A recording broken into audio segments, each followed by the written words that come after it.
सभी को नमस्कार। करियर फर्स्ट चैनल पर आप सबका स्वागत है। आज का डिक्टेशन लिखने के लिए तैयार रहें। Ready, start. माननीय अध्यक्ष जी, वस्तुओं के उत्पादन और ग्रामीण तथा शहरी क्षेत्रों के लिए सेवाओं में हर संभव वृद्धि करना गरीबी हटाने की हमारी नीति का मुख्य लक्ष्य है।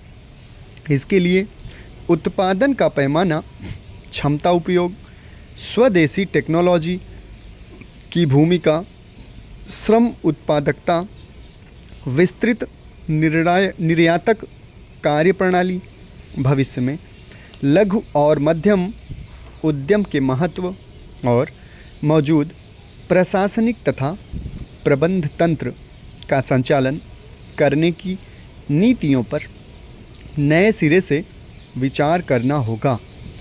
जन सामान्य को बेहतर सेवा प्रदान करने के उद्देश्य से रोजगार के अवसर तेज़ी से बढ़ाने, पिछड़े क्षेत्रों के विकास में गति लाने और भारतीय उद्योग की कार्य कुशलता बढ़ाने के लिए उद्योग नीति को एक व्यापक स्वरूप देने की आवश्यकता है। हमारी उद्योग नीति में पहले ही काफ़ी परिवर्तन किए गए हैं, जो कि अब आधुनिकीकरण के नए आयाम, नई तकनीकों के समावेश तथा देसी तकनीक के विकास के रूप में हमें देखने को मिल रहे हैं। ऊंची लागत और अकुशल उद्योगों से गरीबों को तकलीफ़ होती है, क्योंकि यह उन साधनों को अपने में समा लेता है जो गरीबों को नए रोज़गार दिलाने के लिए ज़रूरी होते हैं।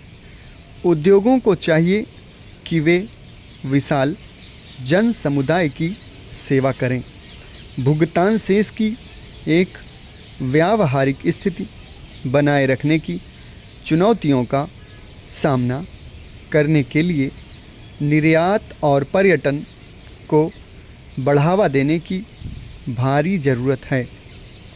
इन क्षेत्रों की उन्नति में किसी तरह की असावधानी हमारी संपूर्ण विकास नीति को ही संकट में डाल देगी।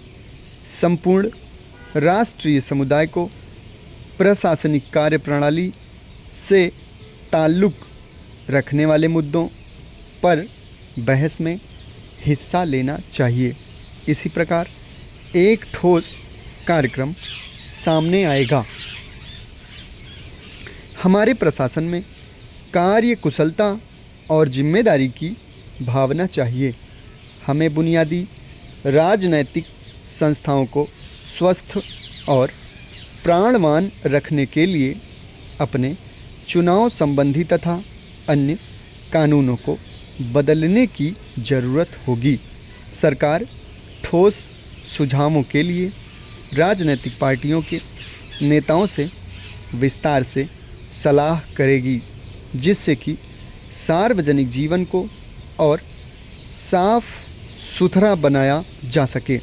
सरकार इस अहम क्षेत्र में नई पहल करेगी। हमारे प्रशासनिक ढांचे में परिवर्तन की आवश्यकता है, जिससे कि सामाजिक न्याय के साथ विकास के लक्ष्य को पूरा किया जा सके। सरकार में प्रबंध को नई सामाजिक विचारधारा के अनुरूप ढालना है। यह ऊपर से कुछ लादने का प्रश्न नहीं है। सुधार की भावना अंदर से आनी चाहिए। एक श्रेष्ठ भारत की कल्पना तभी साकार होगी जबकि पुरुषों और महिलाओं में वास्तविक जीवन में चरित्रबल, उद्देश्य के प्रति दृढ़ता और श्रेष्ठता के प्रति वचनबद्धता होगी। महावीर स्वामी का नाम इस समय यदि किसी स्थिति के लिए पूजा जाता है तो वह अहिंसा ही है। मैंने जिन अलग अलग धर्मों का अध्ययन किया है और उनके जो स्थिति मुझे योग्य मालूम हुई उनका आचरण भी मैं करता रहा हूँ। समाप्त। धन्यवाद।